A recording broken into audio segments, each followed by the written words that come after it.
It's the Harris Football Podcast with your host, Christopher Harris. Welcome!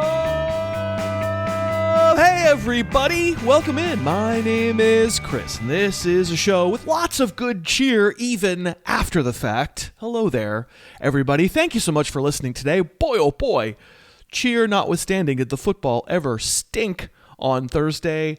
I did watch it. Not live. I could not subject myself to that much uncut Al Michaels and Kirk Herbstreit, who only seem to have a vague understanding of what they're watching in any given moment. Nor could I deal in the moment with those bizarre Netflix former player Zoom calls that were taking place somehow during the play-by-play action. I have a tip for Netflix.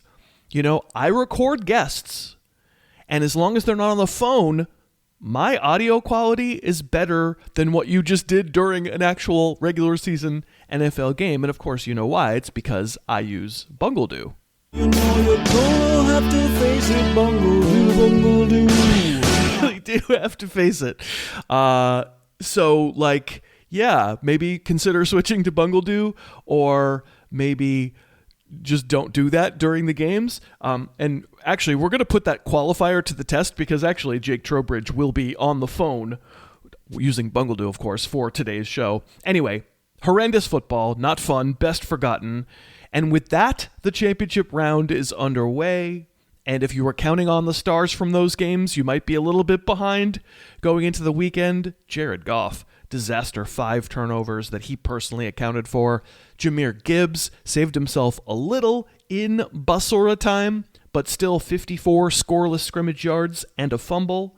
You'll never believe it, but Justin Jefferson does 4 for 30. Cortland Sutton, 4 for 40, and a tantalizing drop in the end zone. Good defensive play, but he would tell you he should have caught it. CeeDee Lamb, 5 for 46. Terry McLaurin, 5 for 63.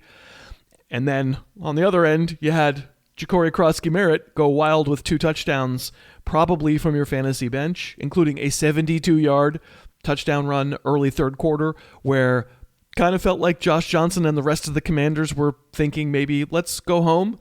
JCM says no, but obviously he was pretty tough to start, even with the late word that Chris Rodriguez would be out with illness. So that all kind of stunk. And then, hopefully we'll get some good games to watch moving forward, beginning Saturday, tomorrow. Would you believe, though, that we're getting a little more of this? Is he got it or he doesn't have it? I've had a couple of people write in and say, come on, you mess with that audio. That isn't what it actually... That's what it actually sounded like. That's right. Lump of coal comes a couple of days late. Rich Eisen is announcing an important game. Texans at Chargers, NFL Network, and Saturday night, it says here, is on something called Peacock. Really fun weekend to watch games on channels that your parents don't get. That Saturday night game will be Ravens at Packers, and then on into Sunday. Injury news. All right, let's talk about the stories that we will be tracking heading into the rest of these championship games. And, players as of my recording, we still don't know that much about. Hopefully that, after you listen to the show, you will get more news about them later on Friday, because there just hasn't been much practice during the holiday week. But Lamar Jackson was listed as doubtful for Saturday's game. We're getting Tyler Huntley under center for the Ravens. I don't want to use him, but the big ripple effect is really that Zay Flowers has to go lower in the receiver ranks as a result. Most teams in competitive leagues are not going to have good enough choices to sit Zay Flowers, but he's out of the weekly wide receiver 1 conversation after playing a really good game against the Patriots. I now have Flowers listed 21 or 22 among wideouts right now. That is squarely in the sadness, and if you just have a strong feeling that you don't want to deal with it and you'd rather go with a guy who's 15 spots lower in my receiver ranks, it isn't how I have it rated, but those ranks are they're pretty flat. That when you get to the wide receiver 3s, which is basically after 15, I don't have a strong feeling. So if you want to get away from Flowers because of Huntley, I get it. Jordan Love, we know, left last week's game with a concussion.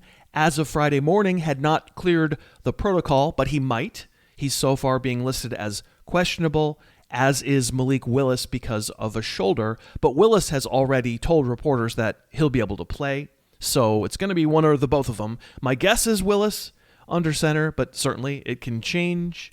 Josh Jacobs was removed from the Packer injury report and will play on Saturday. Obviously, he's not getting the same work share that he got earlier in the year. You're going to get an uncomfortable amount of Emmanuel Wilson, and Jacobs' lost fumble near the goal line last week was brutal. I thought it was a benching. It certainly contributed to the collapse against the Bears, but just as obviously, I don't know a lot of teams that are going to have a lot of other choices. I'm not going to start Emmanuel Wilson over Josh Jacobs. I think the gerbil is probably in your lineup, and you just kind of have to deal with it. Travion Henderson did a walkthrough on Thursday. It's unclear whether he has a chance to clear the concussion protocol in time for Sunday. He might, and you might therefore use him and not use Rhamondre Stevenson. Kamani Vidal has not practiced because of a neck injury. I took him out of the running back ranks.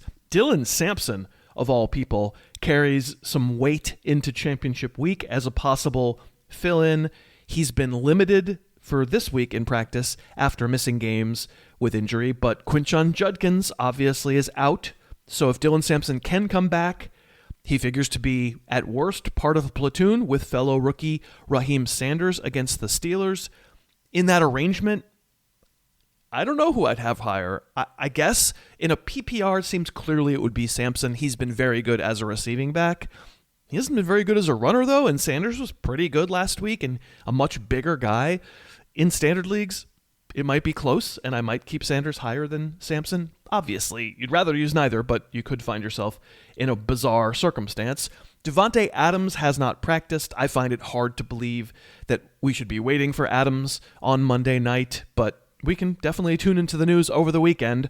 In fact, though, one NFL media skin puppet floated the idea that Adams has actually already been sort of like shadow shut down until the NFL playoffs. I don't think we're going to have him for Monday night. Christian Watson has been listed as questionable, but it's an illness, and Chris Rodriguez notwithstanding, usually they play through illnesses. Definitely less attractive for all the Green Bay receivers if Malik Willis is under center. Gets a little more attractive if it's Love. Roma Dunze so far has seemed unlikely to play Sunday night, while Luther Burden could play. He's been limited so far. He would maybe be a sneaky start. Brock Bowers was placed on injured reserve for the Raiders. Now, I'm sure his knee doesn't feel good, and he might have knee surgery in his future, and maybe they were already planning it, but this is definitely also the way that NFL teams tank. So either way, you can't use your Brock Bowers in a championship matchup. George Kittle, that's a big one for Sunday night. Got hip dropped toward the end of the Colts game on Monday. So far, I've assumed, 6 days after what looked like a high ankle sprain, that Kittle wouldn't be able to play. He has not practiced so far, but definitely we should stay tuned. And Dalton Kincaid and Dawson Knox are worth watching. Neither has practiced yet this week, but as is the case with all of these players and the many, many that I haven't mentioned who've been listed with some level of injury, this late in the season, we just know that you do not have to practice to play, and we will know when we know. Today's kickoff. Okay, on today's show, we have two guests. We will start out with Jake Trowbridge divulging his Week 17 and final DraftKings DFS lineup of the season. As I mentioned, he'll be phoning in from parts unknown. We will all get to play together in our little $5 DFS contest one more time this season. I hope you'll join. The link is in the show notes. And then after that, the Prince of Darkness will be on the program, Cousin Josh. And Josh and I will do a fanciful little look ahead here at the end of 2025, thinking more about 2026. 5 players we think might come at good values in 2026. I think it'll be pretty fun to listen to, and I thank you once again for being here today. Hey, I love Stitch Fix. I love it when they sponsor because I do not love shopping. And if you just spent all of December going to stores, oh, buddy, you are done with that. Even shopping online, it's endless scrolling. I don't know what I'm really getting. I don't love making choices sight unseen. That's why when I'm shopping for a cool look to shake up the wardrobe, I use Stitch Fix. Get a real human being, a stylist like I do, who picks out the clothes, sends them to you based on your style profile. You get to try them on at home, keep what works, send back the rest. Got this brown cashmere sweater that my stylist from Stitch Fix picked out. I kept it. I love it. It's so light. Looks really good. If you're like me, you like looking good, but you do not like clothes shopping, take the style quiz at Stitch Fix. It's really easy, and then based on that, they send you a fix box. There's no risk. It's all style. Try on the clothes, send back what doesn't work. There's no subscription, no commitment. You pay for the clothes you keep. It's just a great way to get great clothes. I could not recommend it more. Go to stitchfix.com/Harris. You'll get $20 off your first box, and they'll waive your styling fee. So check it out. Really recommend it. stitchfix.com/Harris. Today's guest. You're a mean one, Mr. Tink. Your name is really Dutch. You were nervous about Mark Andrews, so you subbed in Calcaterra, Mr. Tink. You donate more money to DraftKings than Jeff Bezos gave to Dali. Yeah. It's very seasonal. It just happened. It was yesterday. The Mr. Tank made his trip throughout the world, through down people's chimneys and did stuff. He is of course the finger loving tinker himself. He's coming from a remote location, so he's going to sound a little less wonderful than usual, but still will sound very, very wonderful. Today's first guest, it is, of course, Jake Trowbridge. Chris, I actually have some unfortunate news. The reason I sound like this is because I got stuck in the last chimney that I tried, and I haven't been able to wedge myself out just yet. So if anybody is near metropolitan Orlando, I can't give you a more firm location, but please come find me. That's not true. You're still in the cold. You wish you were in metropolitan Orlando. Yeah, I know where you are. I'm wishful thinking. Can I say where you are? Is that okay? Can I say the state? Yeah, absolutely. He's in the state of Iowa, neighboring the great state of Minnesota, where he doesn't live. And he's really falling apart. he's at an Airbnb, a lovely, delicious, wonderful Airbnb with his lovely Mrs. Tank. And they're here for one more go round on the DraftKings for 2025. We appreciate you doing this so much for the 5th straight year. Is that right? Is it been 5? It sounds right. I know I broke the streak long ago, so now we've been in uncharted territory, but I think it's 5. I think it is 5 because I think it was 3 with Craig, 3 with Mitch, and 5 for you because it's been 11 seasons of doing this. It's been my absolute pleasure. I mean, without this segment, Finger League wouldn't exist, and obviously it's one of the most popular fantasy sports going right now. And you are, as we established last week, an extremely benevolent commissioner of Finger League. The goal we don't do week 18 because, I don't play fantasy in week 18, but the goal for week 17 is still, nevertheless, to understand the landscape, even as we speak, in advance of the rest of week, what the hell is it? 17.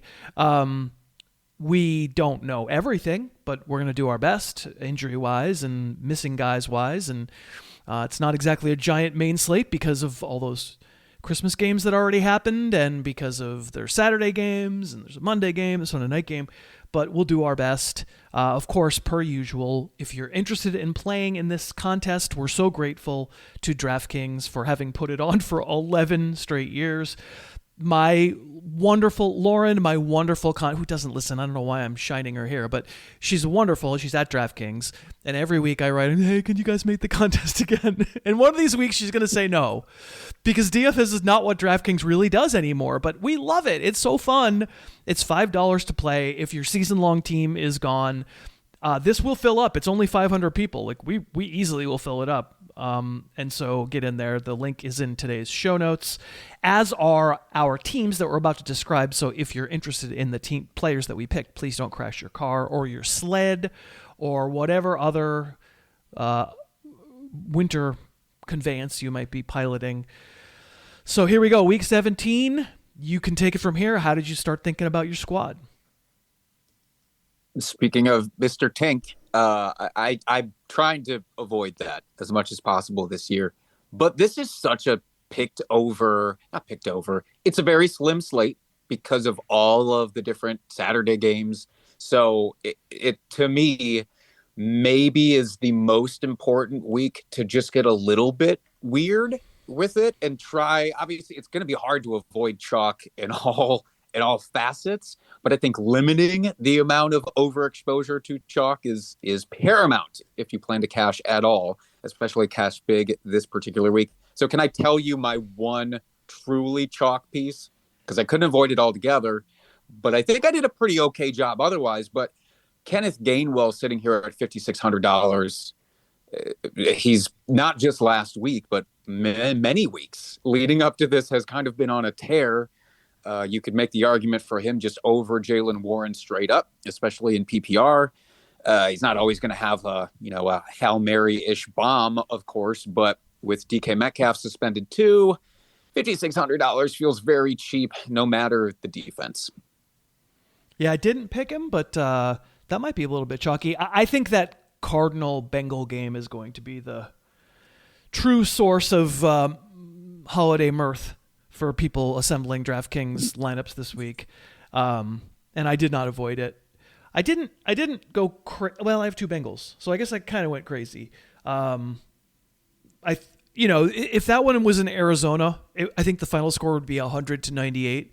It's in Cincinnati, so who knows? It might be too cold for the Cardinals to fly. But I picked Chase Brown, 7,400, and I picked T. Higgins, 6,300. Honorable mentions for me would include Joe Burrow and Jamar Chase, which I'll put in the show notes as well. And easily you could say Jakobi Brissett. Easily you could say Trey McBride, the ultimate Trey McBride. That might be the chalkiest. It's 7,500. That might be the chalkiest pick of the week because it's Trey McBride. He's great. It's the Cardinals. All they do is throw. And it's the Bengals defense that's like funnels for tight ends. So I couldn't afford it, but I could see going that way. My Bengals are Chase Brown and T. Higgins. I have a Bengal. It is neither of those fellas. It is one of your honorable mention. I did spend up for Jamar Chase, 8,300. Can I tell you, he's not the most expensive gentleman in this lineup, even at 8,300. But my original version of this, where I just said, all right, it's just crazy chalky, you can't do this, did start with Jakobi Brissett paired up with Trey McBride. Because like you said, it's the Bengals defense. That's literally what you always target at tight end. But yes, I would be shocked if that pairing is anything less than 30% joint roster on those two players. Yeah. So I got them out of there. So I have a piece of the game. I don't have a piece that you have. I pivoted away from that stack to one that is hopefully a little bit more unique. I know that the quarterback situation is, because nobody is this sick to be able to load up on Shedeur Sanders at $4,800 going against Pittsburgh. And then I paired him up with Harold Fannin as well at tight end, who I think maybe has a case. I know it's the Bengals defense for McBride, and obviously it's McBride, but there's a case that if things go haywire for him, that Fannin could be the number one tight end on the week. He's only 5,000 comparatively. That's a nice cost savings. I don't know about the Sanders thing. It's just he's very cheap. I don't trust the Pittsburgh defense, so hopefully nobody else playing is as sick as I am. I don't think he's going to be widely rostered. I admit, though, earlier in the week when I was putting together the quarterback ranks, I kept coming up with Shedeur kind of like higher than I thought he should be. Part of that is just there's so many replacement quarterbacks who are likely to play this weekend. But part of it is also he played really well. I mean, for the part that Judkins was healthy in that game, the Browns were good. Against the Bills, they were fine. They were good. Sanders looked fine, and he got his. You see the pinky nail getting ripped off? That was gross. But yeah, sure did. Yeah, that gives him some of that street cred now of like, oh, he's a warrior. He had a pinky nail malfunction and played through it regardless. So better him than me. But yeah, yes. I don't think he would claim it was the worst injury that anybody's ever suffered. Let's see. I'll tell you my stack. I'm doing this wagon thing. I'm riding it to the end. When teams tell you they're a wagon, I'm going to believe them. I trusted Trevor Lawrence in a league last week in Denver. He paid off. I think against the Colts, he will pay off once again. I'm trusting the Jags are just a good offense, at least for December of 2025. The Jags are one of the best offenses in the league. So I'm stacking together Trevor Lawrence and Jakobi Meyers for 6,100 and 5,300 respectively. I'm in on Jakobi Meyers as well at 5,300. Okay. There was another variation of this lineup where I triple stacked. I went Trevor and Jakobi, and I even thought, just to get weird with it again, why not BTJ? And then I realized, well, because look at, what's been happening on the field the last week for BTJ, and then I scared myself off of it. I scared myself off of most of it, but I kept Jakobi Meyers in the lineup. Yeah, I don't think that the Colts defense, especially after this past week, is something that we have to look at and say, oh boy, get scared now. Yeah. San Francisco's one of those offenses. They just played them. Jacksonville's now one of those offenses. They just played them. The Rams are certainly one of those offenses. They're not all going to be available. They're night games and Monday games and stuff. But the Jags you can get a piece of. My backfield, in addition to Chase Brown, I have Bucky Irving at 6,200. There was a moment in time where I thought the Dolphins' run defense looked pretty good, but I've been disavowed of that notion. And I said it on Tuesday's show this week. The Buccaneers had told the announcing crew their goal was to run it 30 times, and they did. They ran it a whole lot. And so I think they'll continue to do so. So Irving at 6,200. And I also flexed a running back. And I wonder if this... I bet you this guy's going to be real chalky. Do you have a guess? If I flexed a running back who's cheap, do you have a guess? Well, cheap is, of course, in the eye of the beholder. I don't know what cheap is to you versus cheap is to me, well-renowned dumpster diver. But maybe it's going to be. It's not a Browns running back, certainly. Is it a Cardinals running back? It's not. Okay. Is it a Patriots running back? No, it's a Giants running back. Yeah. Oh. I can't get there. It's Tyrone Tracy. You doing it. Tyrone Tracy. You want to talk about a team that only ran? I think I said I know for a fact that Jackson Dart did not have a completed pass till 90 seconds left in the first half. They ran, and Tyrone Tracy looked terrific for the time where that was, it was pretty competitive. He was good in the first half, and the Raiders stink. So Tyrone Tracy, 5,400, is also in the lineup. Who's your other running back other than Gainwell? Other running back, I went a little spendier than you did. I thought maybe you were going to say Rhamondre Stevenson. Welcome to the lineup. Mostly, though, because, it's the Jets still. And I know they fits and spurts on the defense of doesn't always work out playing your guys against him. But I think this is definitely an area where Stevenson, at 5,900 can pay off. You always say it's about getting points per dollar. And it does feel like he's a pretty okay bet to return that value to me. All right. And then I have JSN. I have they call him the Jaxon Smith-Njigba, 8,600. All is forgiven after that. After the emergency touchdown at the very, very end on what was that? That seems like 100 years ago. Was that legitimately just last Thursday? JSN paid off. What was anybody concerned about? Oops, the whole entire game he was doing nothing? Oh, that's not great. No worries. He's going to go crazy in this one. You kidding me? JSN, 8,600. I hope that you're right, because I also have JSN at 8,600 in this. There was a part of me, Chris, because of what you mentioned about, the first half of the game, everybody just being real, real mad about JSN. And I thought about putting him in the flex, if I can be honest, for that motivational tactic. It felt too disrespectful to be $8,600. I can't put you, especially when you learn who my flex actually is. There's no way I could have done it to this man, but there was a moment where I thought of it.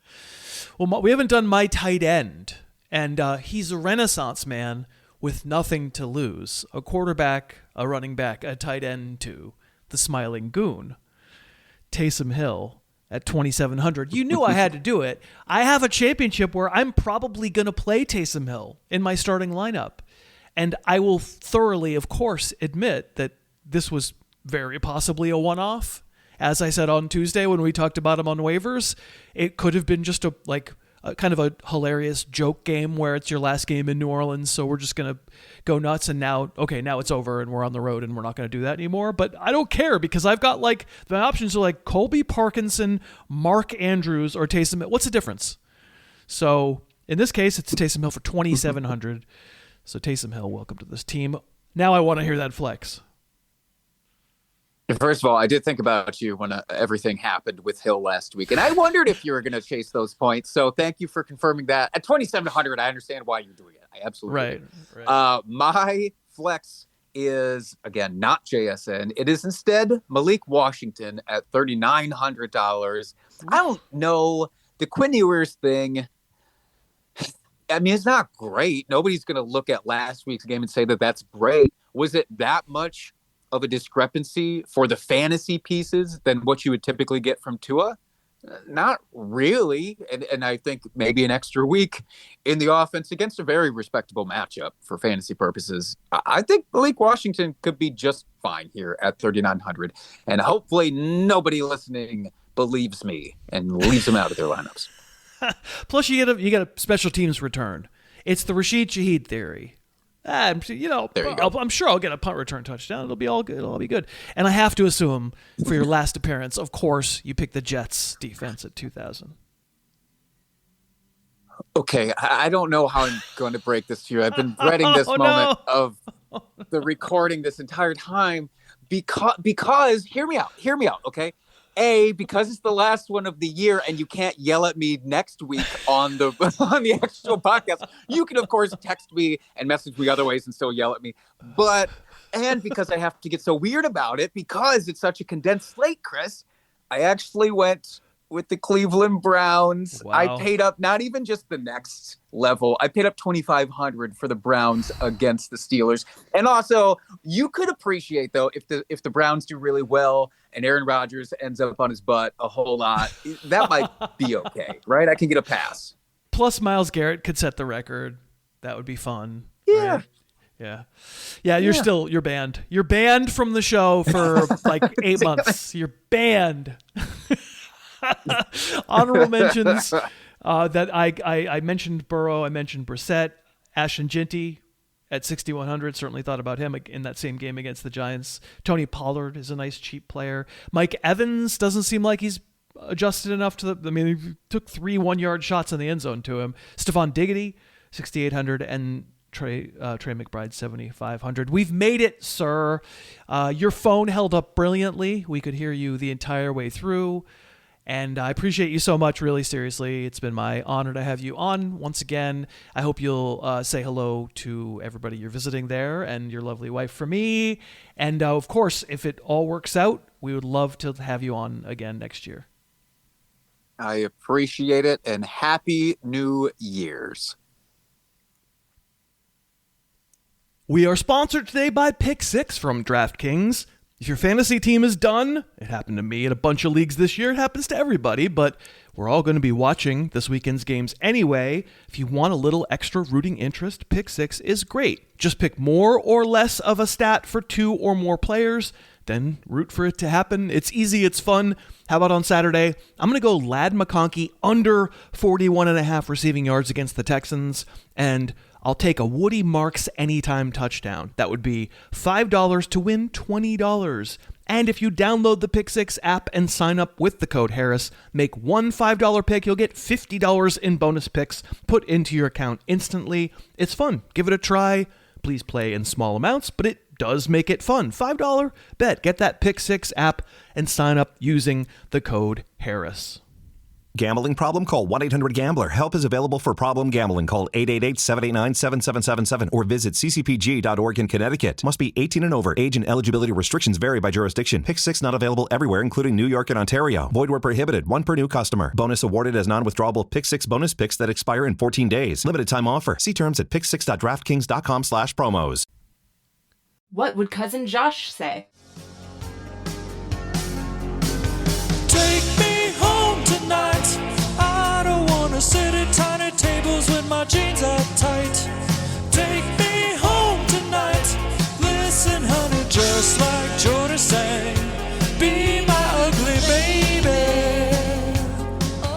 is Ugly Baby. We all should. We should all take turns.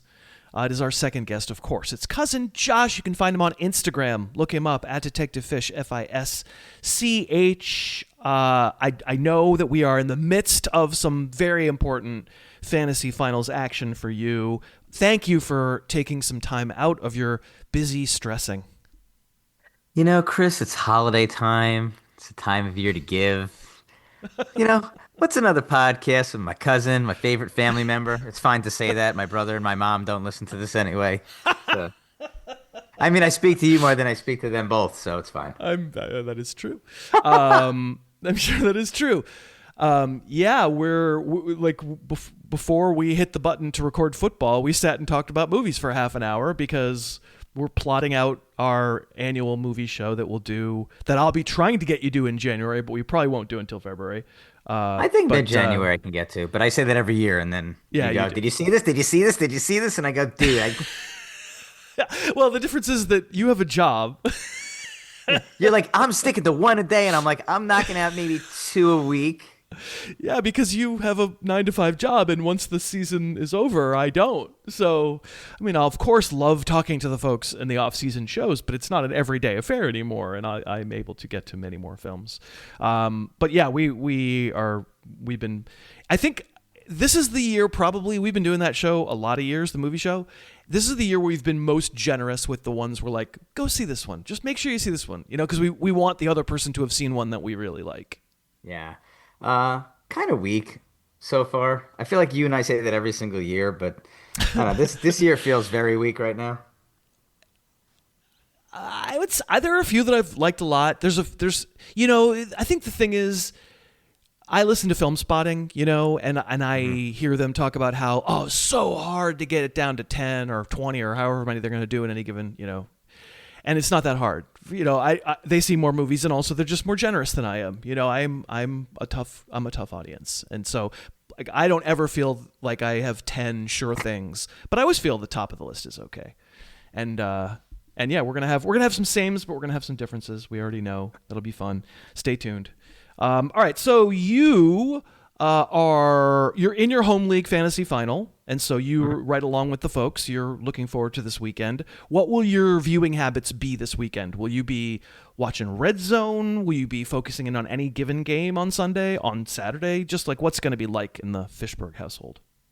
It's funny. I'm heading out east with George, so I missed the Saturday games, but I don't think my opponent has anyone in that. So I'll just kind of fast forward to Sunday when everything's going down. The big game for me is the Bengals one versus the Cardinals. I have McBride and he has Burrow and Higgins. That's probably my big game. Yeah.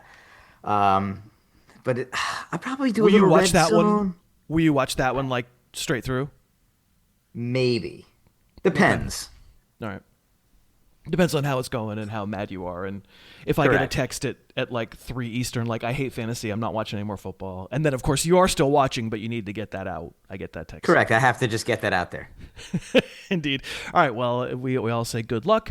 And we are in our series of look-ahead shows with you, and we're talking about 2026. You may or may not be aware that on Wednesday's Yacht Club show, the subscription show, Andy submitted his 5 busts for 2026, following in our footsteps, and we actually had some overlap.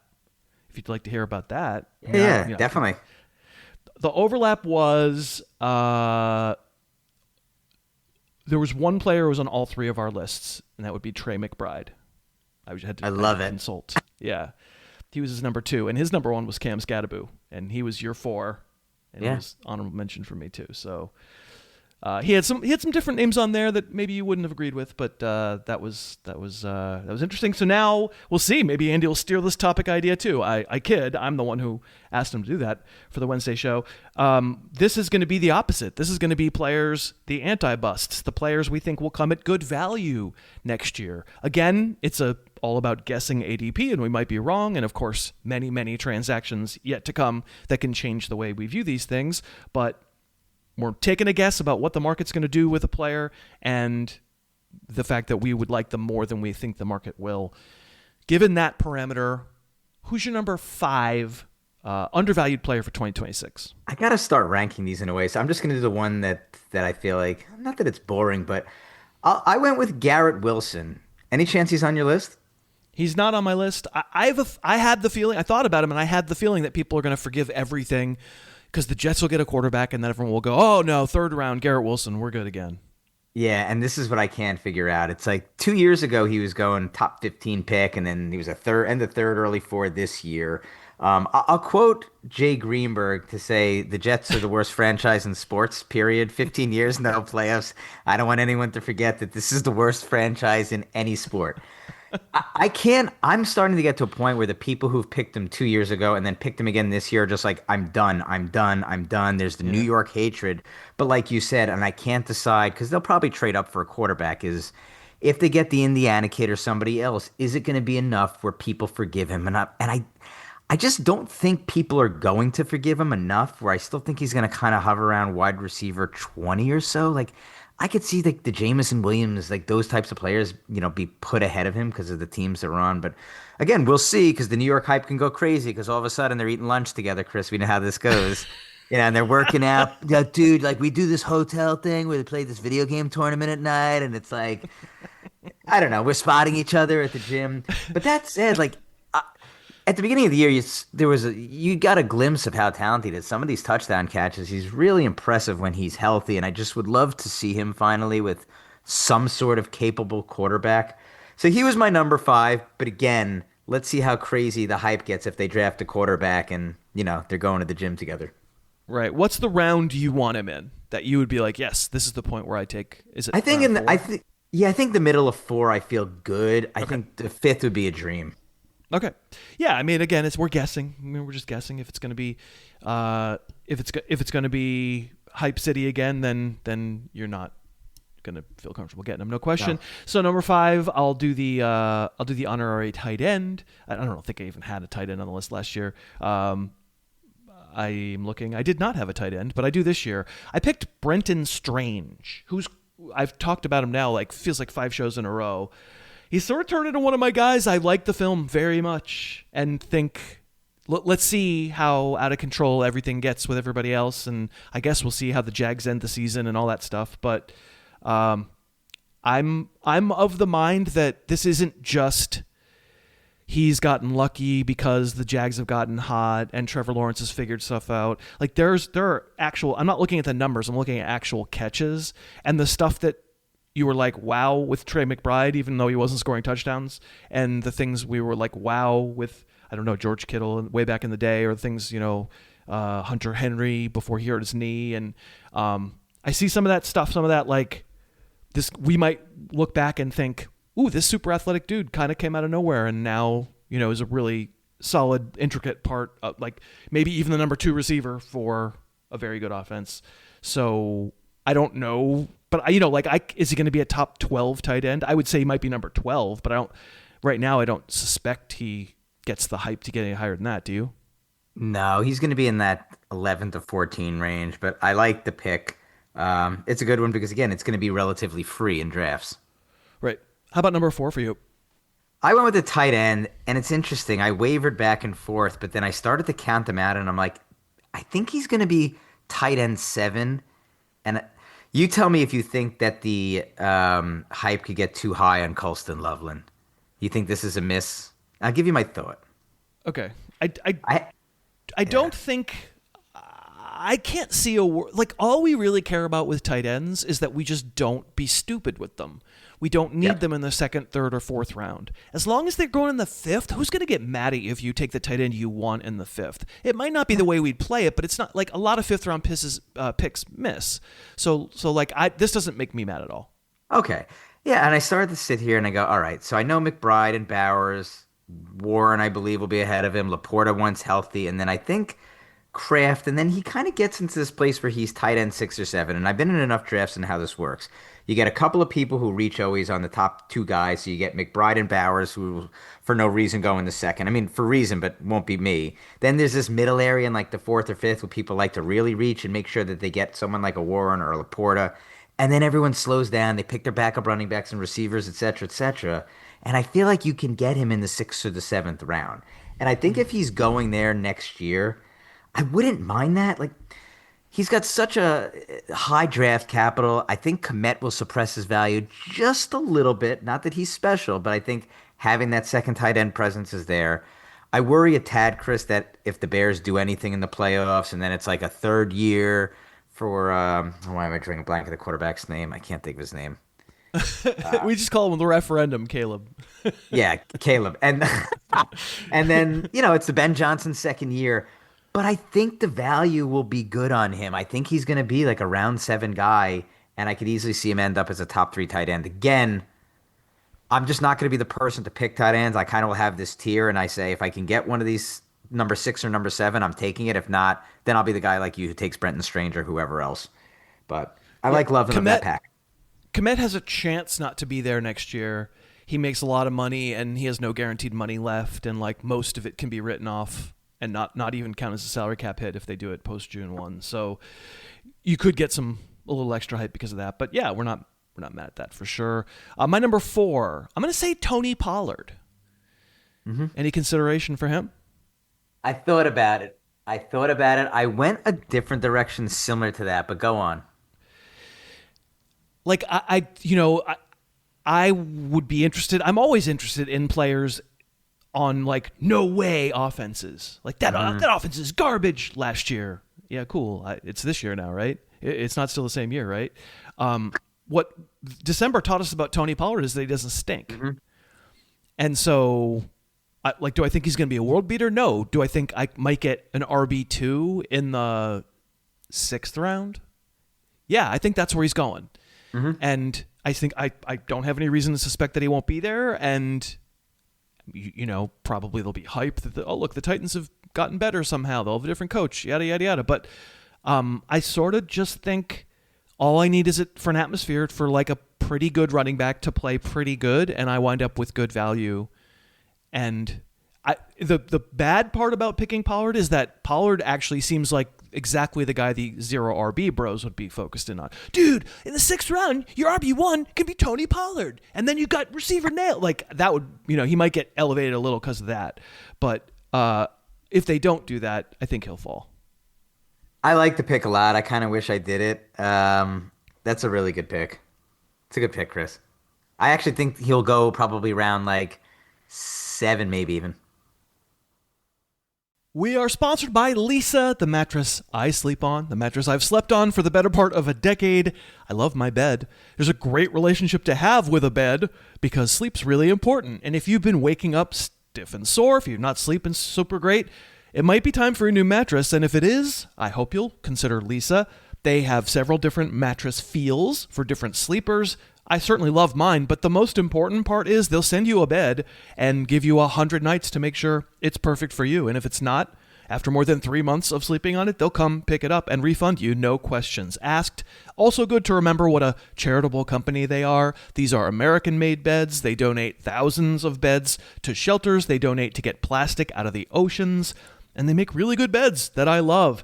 If you go to leesa.com, you'll find a holiday sale right now, 20% off all mattresses. And if you check out using the code Harris, you'll get an extra $50 taken off the top as well.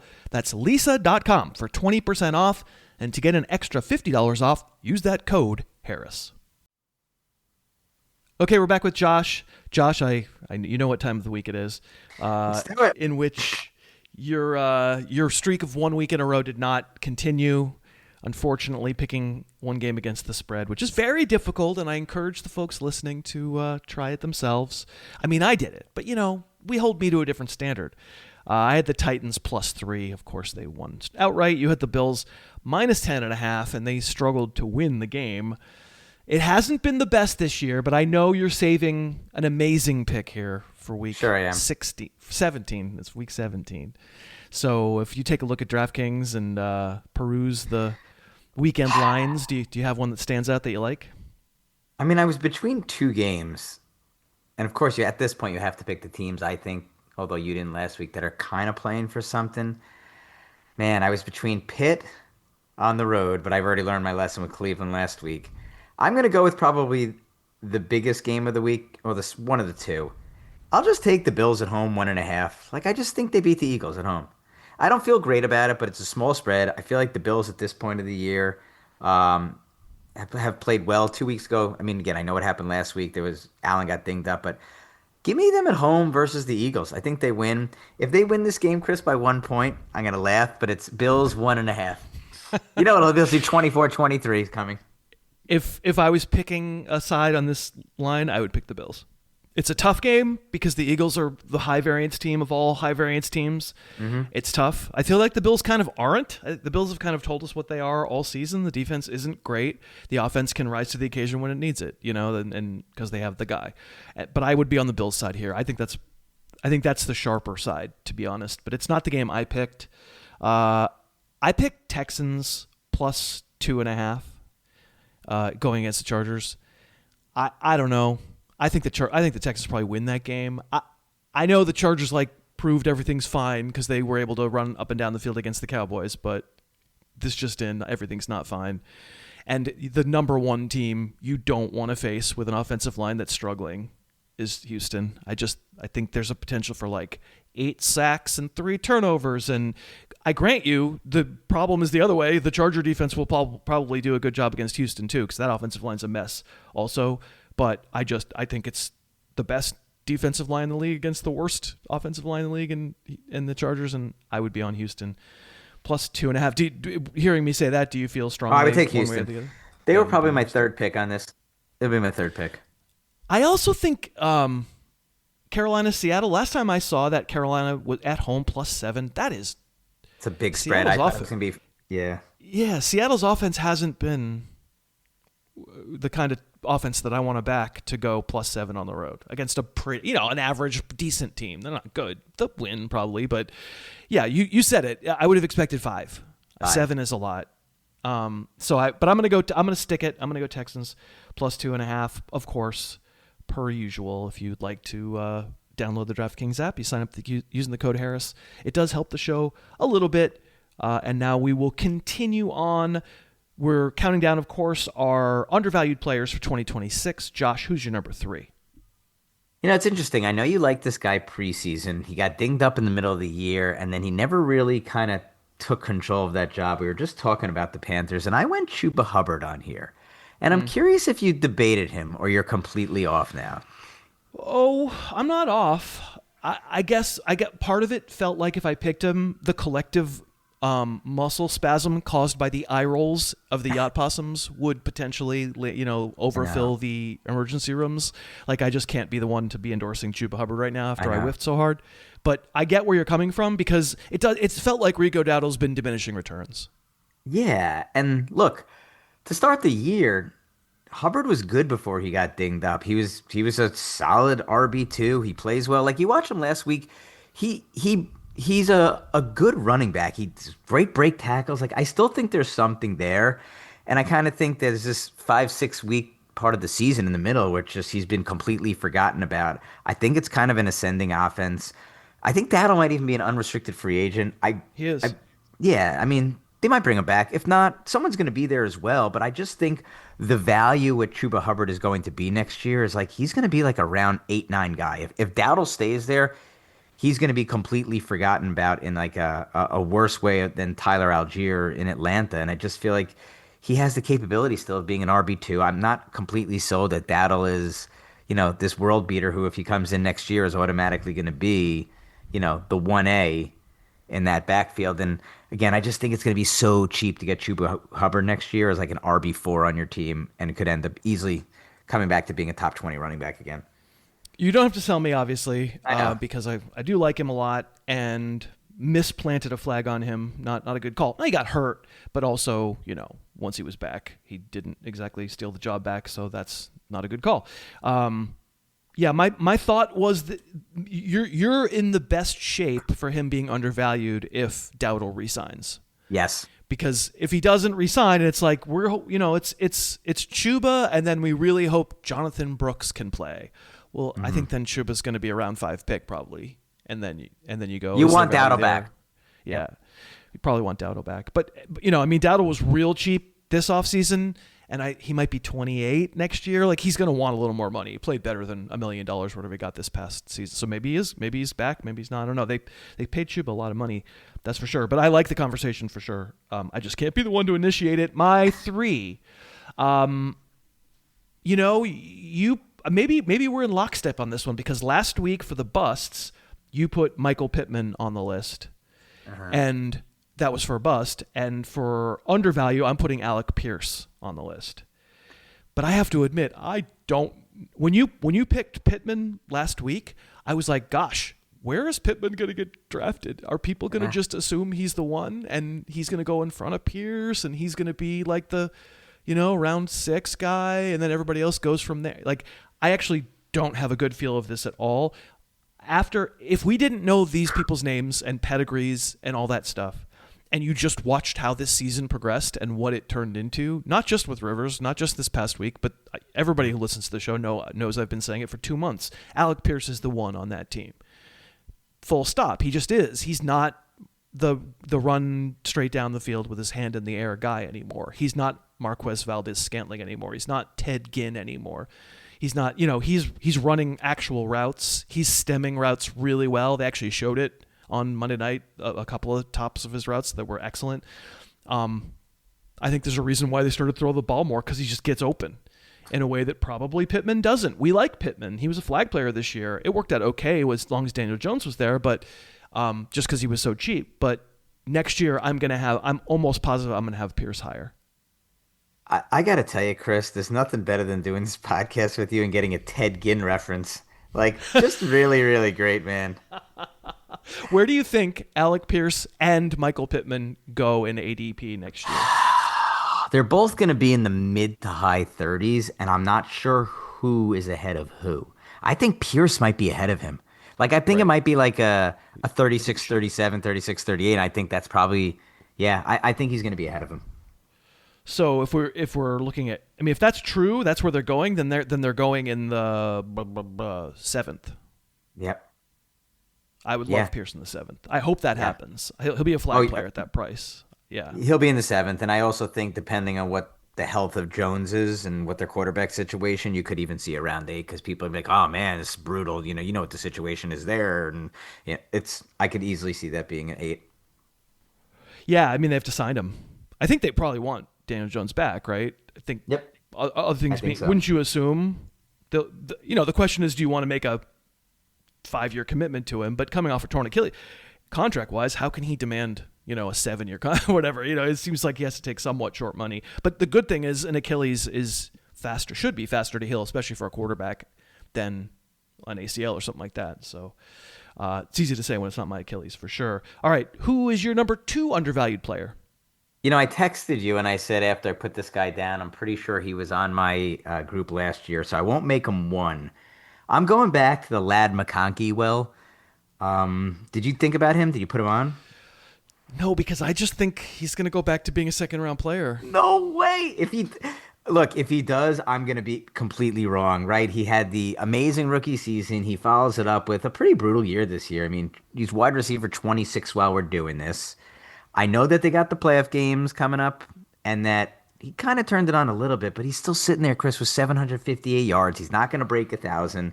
Your concern probably is just like, it's Ladd McConkey. The smart people will just say, hey, look, it's Ladd McConkey. He had an season. Well, no, it's not his. The easy out, and actually it's going to be Keenan Allen is not going to be there anymore? No, it's the offense got. They don't no offensive line. It's completely destroyed offense. That offense was the pass offense of the year for 6 weeks. I think he's going to be end of 3, but I'm listening. Okay, well, I can't. It's not really a productive debate. Yeah. We don't know. I'll just say, like Andy made the point on Wednesday, that a lot of ADP gets determined by the best ball bros drafting in Vegas in March, and I think they're just going to be like, they're looking for the upside, and Ladd McConkey, when everything's right around him, should go for 1,500 yards, and they're going to elevate him right back up to where they had him last year, which, to be honest, I actually think is warranted. That offense was turning out to be a wonderful call. Justin Herbert was a flag player. That was turning out to be an amazing call, because I don't know if you remember, but the Chargers, they run way too much to have a good passing game. Until Rich Eisen saw in week 1 and was like, they're throwing again. I think it's worth having the conversation just to say our faith in the player isn't shaken. It just comes down to how much does the market want to react to this weird season. Yeah, and that's my thing is I love the player, and I sat there, and this is going to be the question is like when you start to rank, him, and we'll see what happens with Ibuka and and Dunze, Higgins, Pickens, like where is he going to situate with those 4, 5, 6 guys? And I think that's going to determine is he end of two, early three, or is he end of three, early four? And I think that's those kind of guys between that 10 and 16 is going to be the difference. So. Yeah, we'll find out. It'll be interesting. It's one of those where, of course, we really can't come to a resolution because only the future's going to tell us what the market does with a player. But it's good to have talked about it so that people realize. I don't think we think he stinks now. He got swept up in a ridiculous situation where they lost every tackle they had. My number 2, he is a free agent running back, but given the way the Jags are playing right now, I have 2 Jags on this list. Given the way the Jags are playing right now, I have to believe they're going to make an effort to re-sign him. Travis Etienne. Yeah. It feels like we can kind of forget last year when. Honorable mention for me. Really, yeah. He wasn't good last year, but he was so good 2 years ago, and he's been, I would say, not as good on tape this year as 2 years ago, but so much better than last year. He was really awful last year. It makes you think he was hurt, and we just didn't really know the extent or everybody's somewhat banged up, and you never know how much it's influencing them and stuff. But we all know Cartavius Bigsby played better than he did last year, but the new Jags administration got one look at him and shipped Bigsby off to Siberia, and just said, let's commit to this Etienne guy. He's not guaranteed to be on that team. I get it, but I think there's residual. This guy isn't that good sense. And okay, is he not a top 5 running back in the league? Yes, that is a correct statement. He is not a top 5 running back in the league, but he's played like a top 15 running back in the league this year. People want to get all excited about DeAndre Swift. Travis Etienne's would you agree with the statement that who cares about the stats? You don't have to sell me. I'm pooping on like DeAndre Swift. Yeah. So I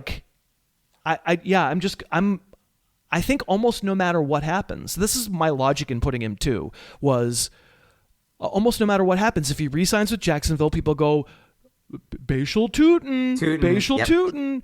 Or if he signs somewhere else, they go, yeah, he's just a hired gun. They already had somebody there. I can't imagine a scenario where would I take him?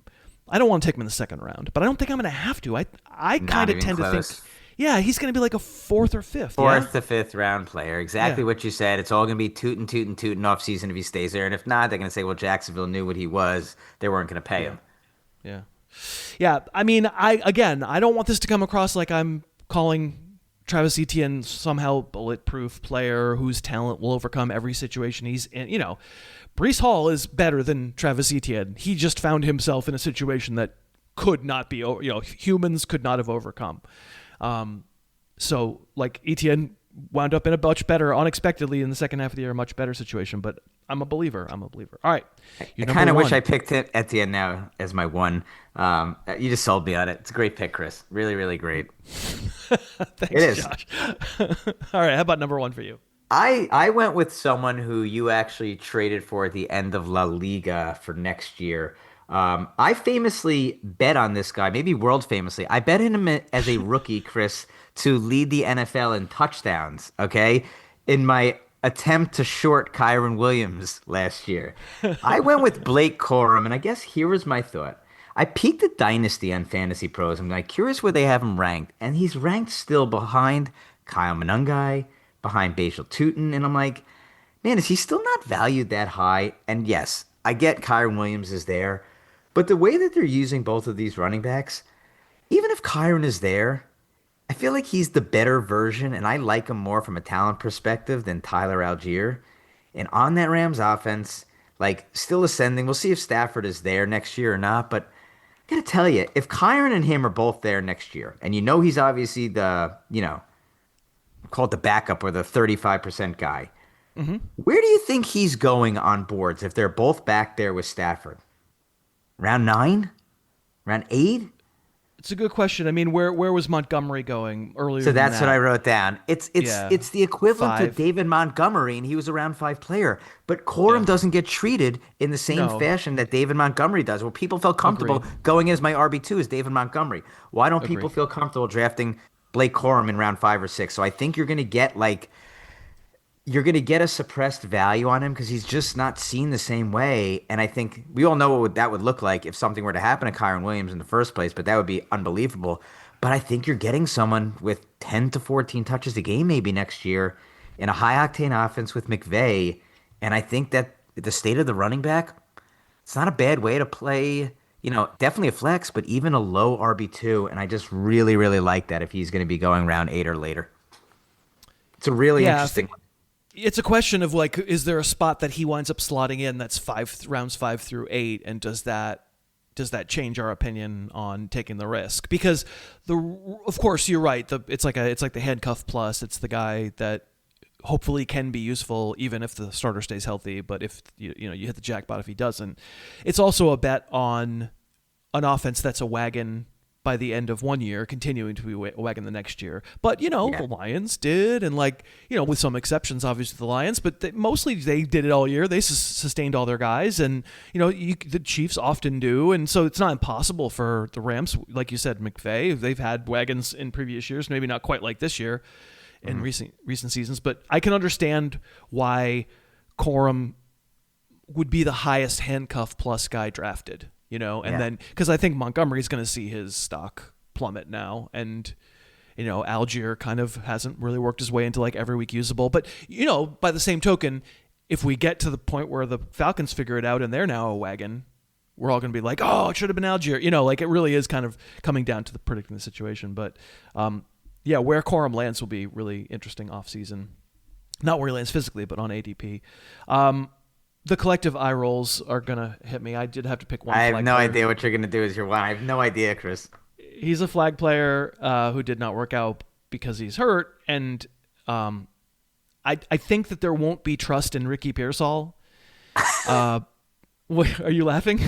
I'm a Pearsall guy, so go. I'm listening. Yeah. Anytime he was healthy, he was the Niners' number 1. And he looked awesome doing it. He's the right combination of a good route runner and fast. He feels like the first read on the 4 games where he's been right. Just even in the brief comeback before he got hip dropped again and got hurt again, that beginning of the game he was awesome. It's just like immediate. Purdy just wants him, wants to throw it to him all the time. And I don't think people are going to be really super down on Ricky Pearsall. People realize he was hurt, but I don't know. There's going to be something of a question of how do the Niners end the season? Because right now, in December, you would say the Niners are also one of those offenses that you go, oh, I want every piece. Give me Brian Robinson for heaven's sake. Not really. But, I want everything because they're so good. But if they flame out, maybe people feel less that way. They might make another move at receiver because Ayuk will be gone. And Ayuk being gone might mean Pearsall gets too expensive, and I won't think about him for this list anymore. But there are an awful lot of receivers in the league, and it's really hard for me to believe, and you could probably convince me, but when I was left to my own devices, not as a great predictor of ADP, it was hard for me to believe that people would make a list of 20 receivers and that Pearsall would be in that 20. I think he would be for me, but people are going to be like, well, John Jennings also a free agent. He would need to resign. There's a lot of things that can change, and maybe suddenly he's everybody's number 15, and I'm SOL, I don't think so, man. I think you're going to get great value. I think he's going to be like where Luther Burden is, and the Colts guys. I think he's going to be pooped on, man. I'm just going to say crapped on. He's going to be crapped on where he's going to be wide receiver 29, 33. I think people are really frustrated with what he did this year. Yeah, that's going to be, in the end, this just is an exercise about guessing how people are going to react to players. And it feels to me like, again, if those best ball bros get any say in it, I think they're going to pump Pearsall up again. But it's hard for me to imagine they pump him up. There's so many receivers. They're not going to pump him up as high as they pump up Ted McMillan. They're not going to pump him up as much as they, who's going to have a higher ADP next year between, I don't know, Pearsall and Devontae Smith? Devontae Smith's ahead of him. And he wouldn't be for me, I don't think. Maybe he would. I really like Devonta Zay Smith. Flowers ahead of him, Devonta Smith, like James there's a lot Williams. of All receivers. these guys are going ahead of him. Yeah, there's a lot of receivers. Well, I think I'm gonna bang the drum again. This year it was very speculative because we hadn't gotten to see him play very much because he was shot. It was not exactly his fault what happened in his rookie year. So it was a little more speculative, and hoping and thinking that we saw little glimpses. I feel like I saw more than little glimpses. I think he's a star. I think he's gonna be a star in the league. And I think he was so good to start the year, man. He was so good at the beginning of the year. Yeah, and we're not even talking numbers. We're just talking about what it looked like. We all see Niner games, and I think he's a player. And let's hope it's not an injury prone player. This was fun, very fun. I have put these players that we just mentioned in today's show notes. Of course, Josh will return. We'll get the post-mortem on how his home league championship game goes, and hopefully he takes home another title. And next week, it is the postseason Baggies. Thanks for doing it. Always a pleasure. And thank you so much for listening. Let me also thank the 3 sponsors that made today's show possible: Stitch Fix and Lisa and Pick 6 from DraftKings. You can find more information about those sponsors in today's show notes and all the current sponsors at harrisfootball.com. I appreciate how much ownership you take of the show and how frequently you do use the codes and URLs when you have a chance, when you have the means and a need. It does mean a lot, and it helps the show keep going, and you do it, and I really appreciate it. And that's going to do it for this holiday week. Of course, another holiday week coming up next week as well. Starting off, I will be there Sunday morning for one final live stream at noon Eastern, where you can ask me championship lineup questions. That's Yacht Club subscribers, of course. And then next week, like this week, we'll be on the Tuesday, Wednesday, Friday schedule. Coming up Tuesday, Chris Raybon will be my guest, and we're going to talk about players whose film we like. That's always a fun show at the end of a season. Next Friday, a week from today, will be the Huggies and the Baggies, the season-ending awards. Obviously, I will still be making shows during the NFL playoffs, so stay subscribed to this show. If you'd like, join the Yacht Club for even more off-season content with me and Andy Behrens. As for this weekend, you've done the work. Try not to stress out too much if you're in a fantasy championship. It stinks when a guy you're playing against goes off or scores a late touchdown in a game where he'd done nothing. It stinks when the guy you've been counting on doesn't perform. I think you should get excited and nervous and frustrated and have an up and down emotional weekend. It's fine, as long as it's within reason. We all need to realize that it's no longer anything close to like being in our control, getting too worked up over stuff that's not in our control to the point like where our loved ones are afraid of us flipping out. That's too much. Try and have fun. This is the river card in a hand of poker.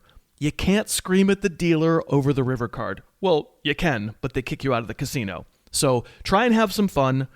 I'll talk to some of you on Sunday. Good luck to everybody, and we'll all meet back here on Tuesday. Until then, thanks again so much for listening. Your hat is awesome. You're awesome for wearing it. I will talk to you on Tuesday. The Harris Football Podcast's opening theme is Under the Gun by Apex Manor. The closing theme is Say Yes by The Wellspring. Subscribe to the podcast on iTunes and never miss an episode.